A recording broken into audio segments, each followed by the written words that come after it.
এই আমার বন্ধুরা, ইমাম হুসেন রাদিয়াল্লাহু তাআলা আনহু যখন রাস্তা ভুল করে যখন কুফার দিকে চলে যাচ্ছেন, কুফার ময়দানে যখন যাবেন, এ আমার বন্ধুরা বাবারা, শুধু দুঃখ আর দুঃখ, জ্বালা যন্ত্রণা দিন দিন বাড়তে আসে। ইমাম হুসেন রাদিয়াল্লাহু তাআলা আনহুর সফর সঙ্গী সহ প্রায় 96 জন মানুষ ছিল। বাবারে, দুলদুল ঘোড়ার পৃষ্ঠে যারা আরোহণ করেছেন, সফর সঙ্গী যারা ছিলেন সবাই দুলদুল ঘোড়ার পৃষ্ঠে আরোহণ করে ঘোড়া যখন হাঁটতে লাগলো, বাবারে বন্ধুরে আমার, মহরম মাসের যখন 6 তারিখ, এ আমার বন্ধুরা বাবারা, মহরম মাসের 6 তারিখ ও যখন এমন স্থানে গিয়ে ঘোড়া যখন পৌঁছলো, হঠাৎ করে ঘোড়ার পা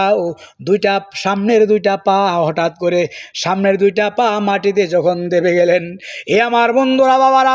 ইমাম হুসেন রাদিয়াল্লাহু তাআলা আনহুর কলিজা এমন ভাবে কামড় মারলো, কলিজার মধ্যে এমন ভাবে চিপতে আরম্ভ করলো। হঠাৎ করে স্মরণ হয়ে গেল তার নানাজানের কথা। তার নানাজান বলছিলেন, ও হুসাইন রাদিয়াল্লাহু তাআলা আনহু, তুমি যখন মক্কা মদিনা জিয়ারত করার জন্য আসবে, ইমাম হুসেন রে রাস্তা ভুল করে তুমি যখন কুফার ময়দানে চলে যাবে, ওই ইমাম হুসাইন রে জেনে রাখবারে, যে স্থানটার মধ্যে গেলে তোমার ঘোড়ার পা সামনের দুইটা পা যখন দেবে যাবে, ওই ইমাম হুসাইন রাদিয়াল্লাহু তাআলা আনহু ঘোড়ার পা যখন মাটির মধ্যে দেবে যাবে, এমত অবস্থায় তুমি জানবে সেই স্থানটা হলো কারবালার ময়দান, সেই স্থানটা হবে জ্বালা যন্ত্রণার স্থান। সেই স্থানের মধ্যে তুমি হুসাইন রাদিয়াল্লাহু তাআলা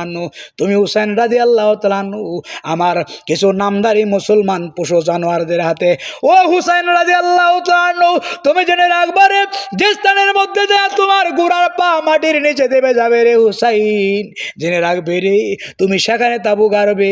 সেখানে তোমার জ্বালা যন্ত্রণার স্থান, সেখানে তুমি সহ তোমার সফর সঙ্গী সহ কারবালার নির্মম ময়দানে পানি পানি রবে। সমস্ত তাবুবাসিনী পানির মধ্যে চিৎকার করে কাঁদবে, এক ফোঁটা পানি তোমার জন্য মিশবে না। ও হুসেন রাদিয়াল্লাহু তাআলা আনহু,